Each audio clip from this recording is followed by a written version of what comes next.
Hi everyone, welcome to the sociology class. I hope you all are doing good.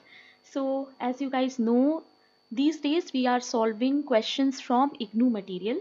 आजकल हम लोग IGNOU material से questions solve कर रहे हैं. We are doing 30 days, 30 session series, जहाँ पर next 30 days तक every day we will solve questions from IGNOU material. ठीक है?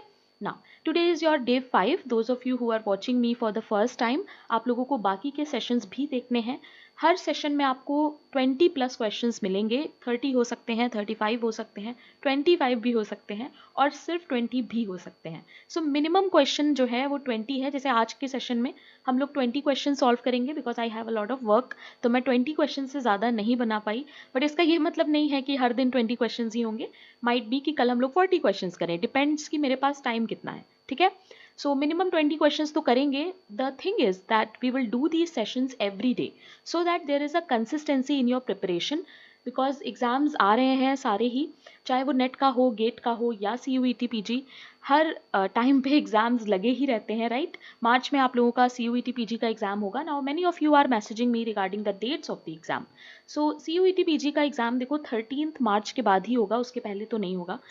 So you guys have enough time to revise and prepare. Even if आप लोगों ने अभी तक नहीं शुरू किया है and थोड़ा बहुत सोशोलॉजी का आइडिया है, बैकग्राउंड है, you guys can start. ठीक है, अभी से स्टार्ट कर दो पढ़ाई करना. बहुत ज़्यादा सिलेबस नहीं है. एटलीस्ट टॉपिक को कवर करो एंड गिव योर 100%. ठीक है, चलो स्टार्ट करते हैं class. You guys know the rules. आप लोगों को मुझे कमेंट में बताना है दैट आउट ऑफ 20 आपके कितने मार्क्स आए. Now those of you who score less, ऐसा नहीं है कि आपको बुरा फील करना है इसके लिए. देखो the thing is that we are here to cover IGNOU part as much as possible. जितना ज़्यादा इंपॉर्टेंट इग्नू का पोर्शन हम लोग कवर कर पाएंगे उतना ज़्यादा एग्जाम के लिए आपके अच्छा होगा, राइट. सो यहाँ पर मार्क्स नहीं मैटर करते हैं. यहाँ पर मैटर ये करता है दैट आपने कुछ नया सीखा, कुछ नया कॉन्सेप्ट आपको इन सेशंस के थ्रू पता चला. ठीक है. सो जो भी लोग बुरा फील करने लगते हैं, डोंट फील बैड. अगर आपके मार्क्स कम आ रहे हैं, इट डजेंट मैटर. ओके, आपको अपना नॉलेज बढ़ाना है, आपको अपना प्रिपरेशन अच्छा रखना है. माइट बी कि एग्जाम में आपका बहुत अच्छा स्कोर आए. ज़रूरी नहीं है कि यहाँ पर अगर क्वेश्चन नहीं हो रहे हैं तो एग्जाम में भी नहीं होंगे. ठीक है, तो ऐसा बिल्कुल भी फील मत करना कोई भी स्टूडेंट. ओके, चलो स्टार्ट करते हैं सेशन. एंड कमेंट में मुझे ज़रूर से बताना that if you are liking these sessions और not and what is your score. ठीक है. Question number 1, who among the following talks about cross class family. Now देखो ये एक नया टॉपिक है. बहुत ज़्यादा इग्नू को जब डेप्थ में पढ़ो लाइन बाय लाइन तो ऐसे टॉपिक्स पता चलते हैं ना. ये टॉपिक जो था ना, क्रॉस क्लास फैमिली, ये कोई अलग से हेडिंग नहीं थी. ये मटेरियल के अंदर ही मुझे एक वर्ड मिला था, तो मैंने उसको जब सर्च किया तो उसके बारे में मुझे और भी चीज़ें पता चली कि ये किसने दिया है एंड ऑल दैट. क्या होता है ये क्रॉस क्लास फैमिली? देखो मैंने यहाँ पर क्वेश्चन में ही ऐड कर दिया है. In which work of husband is in a higher class category than that of wife. होता क्या है कि हमारे जो फैमिली में अगर हस्बैंड का वर्क ज़्यादा हायर है वुमेन से, तो भी एक तरह का हमें क्लास डिफरेंस देखने को मिलता है फैमिलीज़ के अंदर भी. So there is a class difference, class concept in the families also if both of the husband and women have different level of job occupation. So ये किसने इस पे स्टडी किया था, क्रॉस क्लास फैमिली पे किसने बात की है? ऑप्शंस देखो, Susan McRae, MG Smith, AR Desai या फिर FG Bailey. Now this is a new concept guys, तो इसको आप लोगों को ध्यान रखना है. ऐसे क्वेश्चंस एग्जाम में आते हैं. The correct answer is A, that is Susan McRae. McRae की एक बुक ही है. ठीक है, इसके बारे में इन्होंने एक बुक लिखी है. So please remember this is an important question. Okay, and new question also. तो ऐसा कुछ भी न्यू इन्फॉर्मेशन मिला करे इमीडिएटली अपने नोट्स में ऐड कर लिया करो. जहां पर भी फैमिली के नोट्स बनाए हो वहां पर क्रॉस फैमिली का कॉन्सेप्ट डालकर और ऐड कर लो. ठीक है. Now, question number 2. According to Marx, which among the following is the engine for social change? Now, this is a easy question. I want each one of you to comment in the chat. आपको मुझे chat में बताना है कि इसका answer क्या होगा. Class in itself, class for itself, class consciousness या फिर क्लास कॉन्फ्लिक्ट. किस चीज़ को मार्क्स ने बोला था that it is a engine for social change? You can read the question in Hindi also. Hindi में भी क्वेश्चन पढ़ लो. सामाजिक परिवर्तन का engine. The correct answer is D, that is class conflict. Please remember, Karl Marx ने कहा था कि क्लास कॉन्फ्लिक्ट ही एक ऐसी चीज़ है जिसकी वजह से सोशल चेंज आ सकता है. Now one more thing guys, last के कुछ सेशंस में मैंने ये बोला था कि एग्जाम आपका जो होगा CUET PG का जो अभी आने वाला है मार्च में, उसमें आप लोगों का जो लैंग्वेज है वो सिर्फ इंग्लिश रहेगा, तो ऐसा नहीं है। इंग्लिश हिंदी दोनों में रहेंगे questions as per my knowledge, जो भी फॉर्म फिल करते समय इन्फॉर्मेशन ली जा रही है उस हिसाब से आई एम टेलिंग, ठीक है। तो ऐसा कुछ नहीं है that Hindi students can not give this exam, but जो अभी अपकमिंग गेट का एग्जाम है, गेट एग्जाम में क्वेश्चंस हिंदी में नहीं होते हैं। They have only one language and that is English. तो हिंदी लैंग्वेज वालों को यहाँ पर थोड़ा सा चैलेंज फेस करना पड़ सकता है if you are going to give GATE exam, okay. Question number 3, who talks about sociation? Spencer, Simmel, Marx, Durkheim. Sociation के बारे में बात कौन करता है? Very easy question.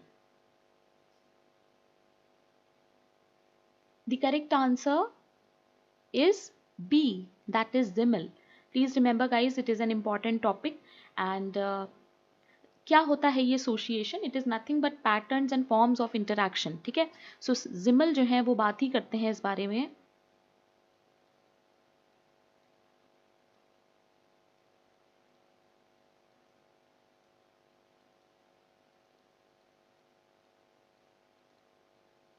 Okay, please remember.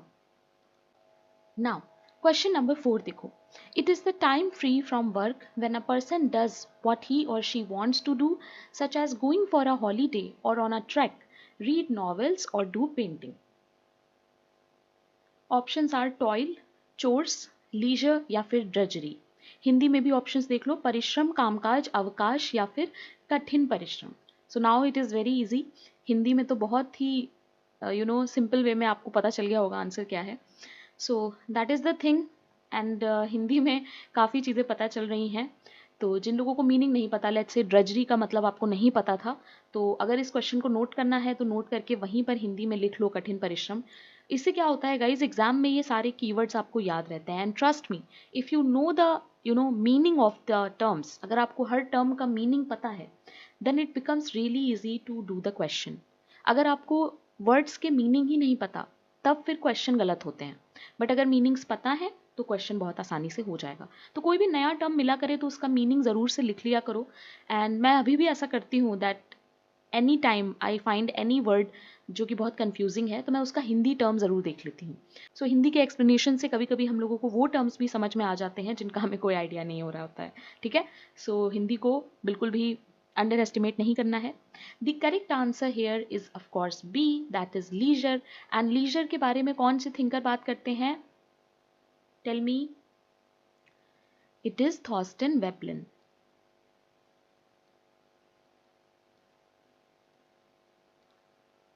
Now Thorstein Veblen सुनते ही आपके दिमाग में कुछ कीवर्ड्स आने चाहिए जो थॉर्स्टेन वेबलिन से एसोसिएटेड हैं। You guys can tell me in the chat if you know. The correct answer is C, अवकाश, ओके। क्वेश्चन नंबर 5 देखो, society as not just the sum total of all its member but it is a reality sui generis, that is an emergent reality। किससे associated हो सकता है ये statement? Weber, marks, Durkheim या फिर August Comte. The keyword here is sui generis।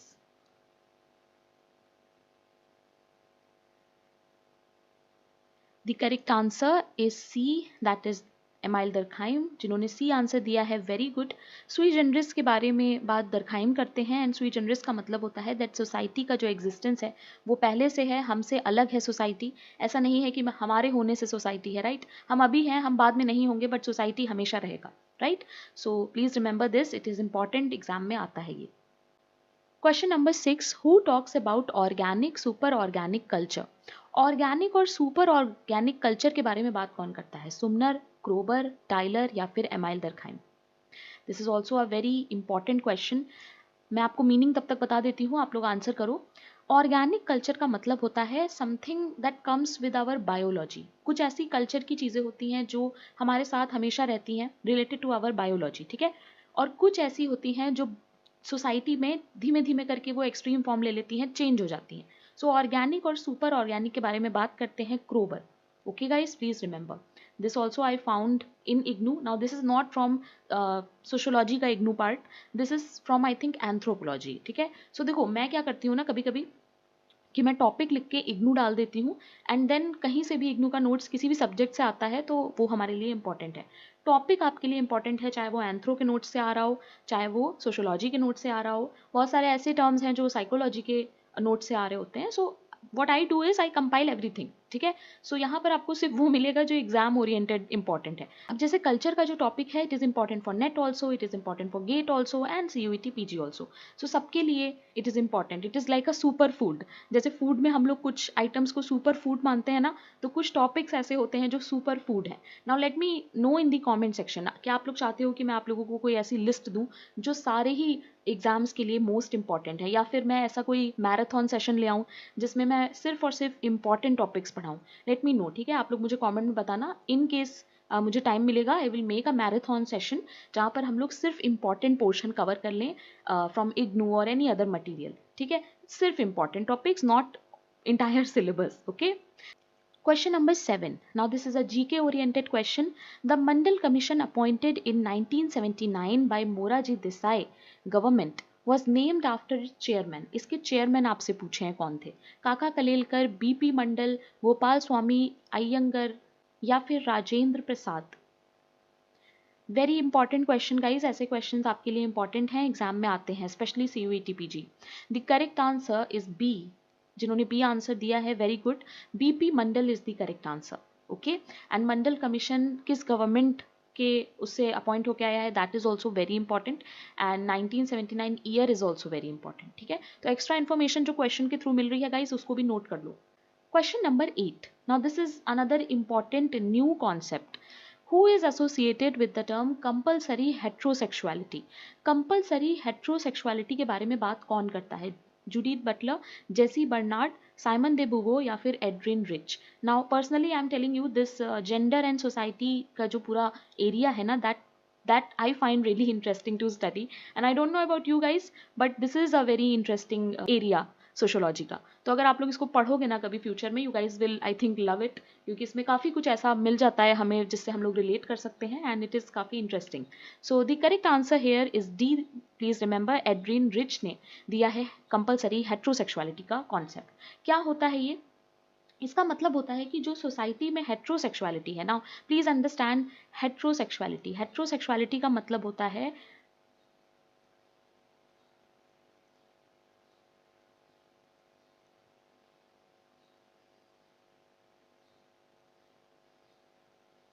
Heterosexuality का मतलब होता है अट्रैक्शन बिटवीन अपोजिट सेक्स, ठीक है।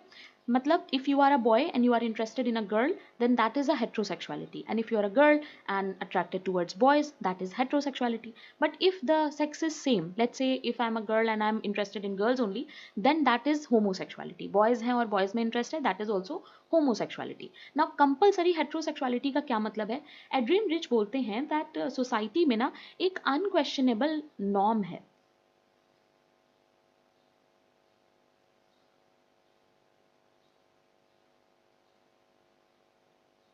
क्या है ये अनक्वेश्चनेबल नॉर्म? दैट मीन्स कि सोसाइटी में अगर आप होमोसेक्सुअल हो, तो ये एक अपने आप में बहुत ही टैबू वाली बात हो जाती है, बहुत ही एक ऐसी बात हो जाती है, आपको डेविएंट माना जाएगा, ठीक है। बट ये जो हेट्रोसेक्सुअलिटी होती है, it is like a compulsory for every one, कि मतलब इसमें कोई क्वेश्चन कर ही नहीं सकता है, ऐसे समझो, ठीक है। ऐसा पार्ट है सोसाइटी का जिसमें it is very normal and it is like universal, कि आप हो ही नहीं सकते हो हेट्रोसेक्सुअल के अलावा कुछ और, ठीक है। सो इसको बोला था एड्रिन रिच ने। प्लीज रिमेंबर गाइस, क्वेश्चन यहाँ से आ सकता है। Compulsory heterosexuality is Adrian rich, and उसका मीनिंग क्या है? That it is a unquestionable norm, it is very normal that अगर आप होमोसेक्सुअल होंगे तो फिर वो बहुत ही गलत तरह से सोसाइटी में देखा जाएगा, ठीक है। Question number 9. Who is the author of Poverty Amid Plenty in the New India? Now this question is taken from affirmative action topic. CUET PG में एक टॉपिक दिया हुआ है, that is affirmative action, and if you guys want to read about it, आप लोग इग्नू में जाके देख सकते हो। इग्नू में एक अलग से चैप्टर है पूरा अफर्मेटिव एक्शन का। सो वहाँ पर ये चीज़ मुझे मिली थी। अतुल कोहली, नेहरू, गांधी, रितिका खेरा किसकी बुक है? सबसे पहले तो आपको ये बताना है, then I will also tell you कि 3 टाइप ऑफ स्टेट के बारे में ये बात करते हैं। The correct answer is guys A, that is Atul Kohli, ठीक है। Now Atul Kohli talks about 3 types of state, ठीक है। 3 तरह की स्टेट्स के बारे में ये बात करते हैं। कौन कौन सी? बस आपको नाम याद रखना है। Neo पैट्रिमोनियल,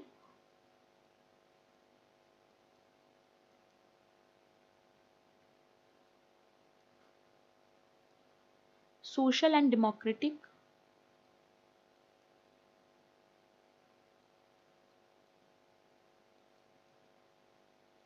and last is developmental.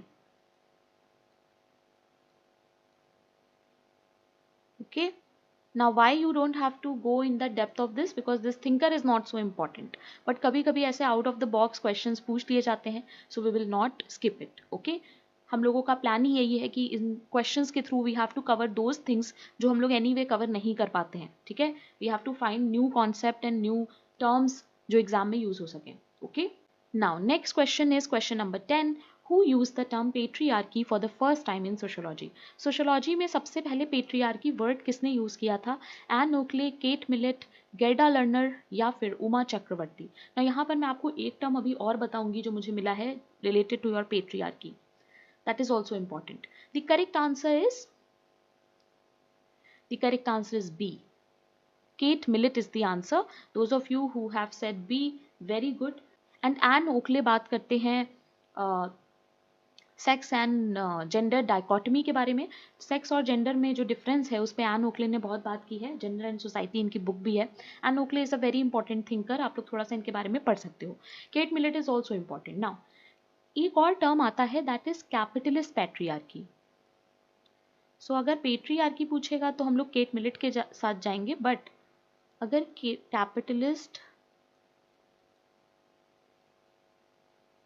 Patriarchy पूछेगा तो आंसर होगा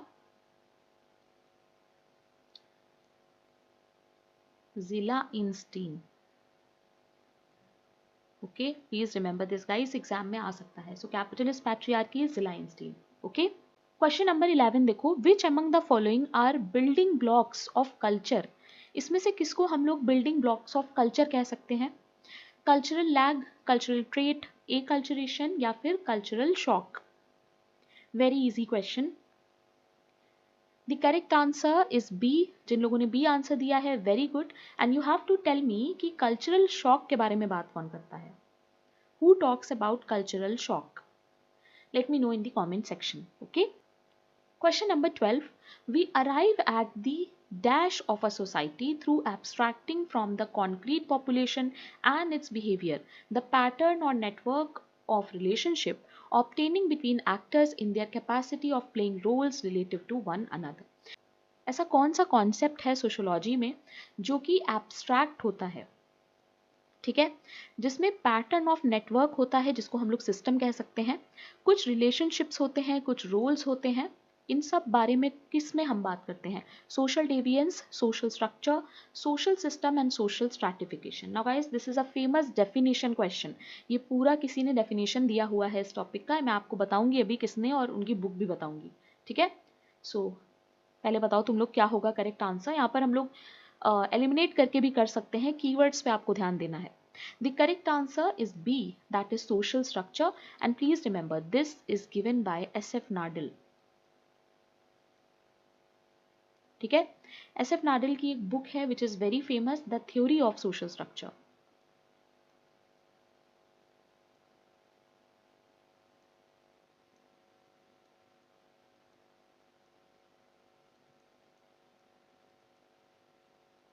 Okay, please remember this was published in 1957.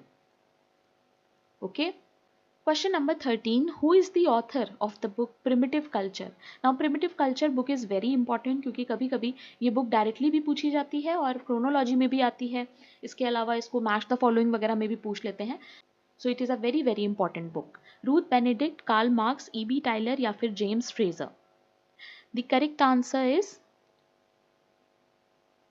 C, that is E.B. Tyler. Please remember. Now, question number 14. Women as mothers, as wives, as working women, as daughters and daughter-in-law experience what in their everyday lives? Role demand, role strain, role set या फिर role conflict. What will be the correct answer? The correct answer is D. Those of you who have given D answer, very good. Why D? Because there are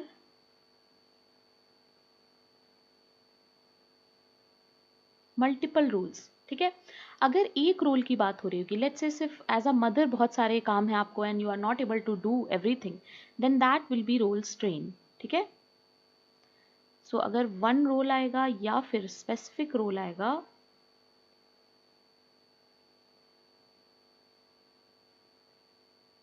सो वो हो जाएगा rule stream. Okay guys, please remember. ना question number 15. Whom policy of isolating the tribal region was also called National Park Policy. So National Park Policy talks about कि जो tribal regions हैं उनको हम लोग आइसोलेट रहने दें, उनको हम लोग ज़्यादा अपने में इन्वॉल्व ना करें या उनके साथ ज़्यादा छेड़छाड़ ना करें. इसके सपोर्ट में कौन थे और इनको हम लोग कहते हैं national park policy. Hindi students, you guys also read. J.H. Hutton, Verrier Elwin, G.S. Ghurye या फिर Srinivas. The correct answer is, codes देखो, A, B, B, C, C, D या फिर all of the above. The correct answer is A. Very good. जिन्होंने सही आंसर दिया है it was J.H. Hutton and Verrier Elwin, जिसमें कि हमें ट्राइब्स को ज़्यादा छेड़छाड़ नहीं करनी चाहिए. We should keep them isolated. जबकि इसके जस्ट अपोजिट हैं G.S. घूरे. G.S. घूरे ट्राइब्स को कहते हैं backward Hindu.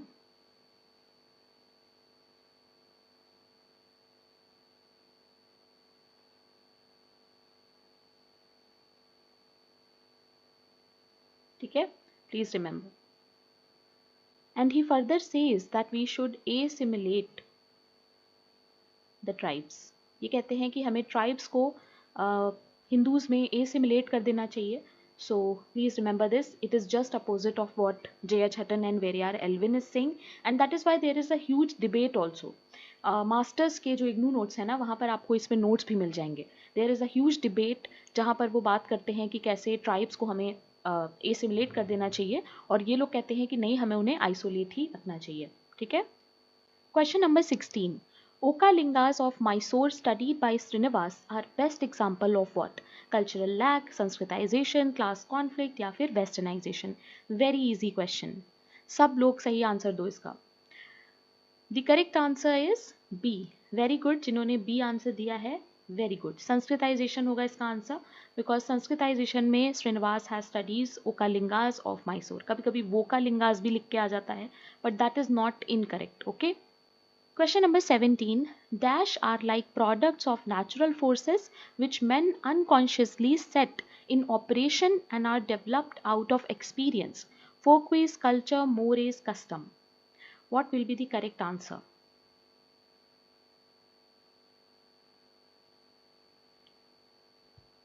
The correct answer is A, guys. Please remember it is folkways because it is just directly given by Sumner. ये जो ऊपर कोट आप देख रहे हो ना, दैट इज सुमनर के वर्ड. ठीक है, कोट बाय सुमनर. एंड सुमनर का एक और टॉपिक है जो हम लोग सोशियोलॉजी में पढ़ते हैं, that is ethnocentrism. Now you guys have to tell me in the comment section कि क्या होता है ethnocentrism. Okay. Question number 18. Pareto borrowed the concept of lion and foxes from Plato, Thomas Hobbes, Machiavelli या फिर Aristotle. Lion and foxes का जो concept है इनका, वो इन्होंने किससे लिया है? The correct answer is C, guys, that is Machiavelli. Please remember, this is a very important question. Question number 19. Very famous and very repeated book decline of west 1922 किसकी बुक है? Sorokin, Spengler, Marx, Spencer. One hint that I can give is, इसको हम लोग social change की theories में पढ़ते हैं. The correct answer is B. Please remember guys, it is Oswald Spengler, जिनको हम लोग theories of social change में पढ़ते हैं, cyclical theory. Okay. Question number 20 and the last question of today's class. Which concept was specifically used by Karl Marx in his book German Ideology to mean a facet of social change which arises out of contradiction in society leading to rapid change and revolution? Now revolution could be a very important keyword here. मैंने आप लोगों को कई बार बताया है कि revolution का मतलब क्या होता है. So German ideology में ये term कार्ल मार्क्स ने यूज किया है और उसको इन्होंने ये मीनिंग दिया है. ठीक है. सो meaning is also important for you. Alienation, social transformation, class consciousness, commodity fetishism. Now guys, commodity fetishism मैंने एक वीडियो में बहुत अच्छे से एक्सप्लेन किया है. Those of you who don't know what is commodity fetishism, you should go and watch that video so that आपको अच्छे से समझ में आ जाए. ठीक है. एलियनेशन पे भी मैंने बहुत पहले एक वीडियो बनाया था, but I think I have done it private now, क्योंकि वो बहुत पुराना है, so I will upload it again. I am working on a marathon session जहाँ पर we will cover these thinkers very soon, just give me some time. बहुत जल्द वो वीडियो आएगा, ठीक है, जिसमें हम लोग डिटेल में इनके बारे में पढ़ेंगे। The correct answer is B guys. Social transformation की बात हो रही है, मैंने आपको बताया है रेवोल्यूशन का मतलब होता है कंप्लीट ट्रांसफॉर्मेशन। सो जिन्होंने बी आंसर दिया है, very very good. So now tell me in the comment section कि 20 में से आपके कितने मार्क्स आए हैं। Okay, so that's it for today guys.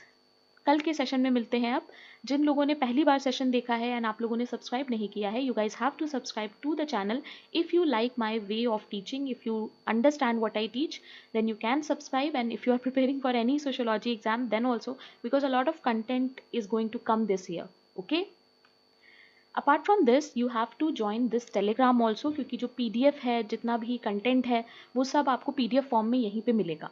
And this is my personal Telegram, so if you have any doubt you can contact me. Okay, now this is the app guys जो आप लोग download कर सकते हो, and इस app पे आपको CUET PG की टेस्ट सीरीज, CUET PG का कोर्स मिल जाएगा। बहुत जल्द मैं नेट का कोर्स भी स्टार्ट करने वाली हूँ, एंड CUET PG 2026 का कोर्स भी एग्जाम के बाद स्टार्ट होगा। दैट मीन्स CUET PG का कोर्स खत्म होने के बाद, ठीक है। सो बहुत कुछ इस पे आने वाला है अभी upcoming, so you can download the app as well. चलो कल मिलते हैं, कीप लर्निंग, बाय बाय।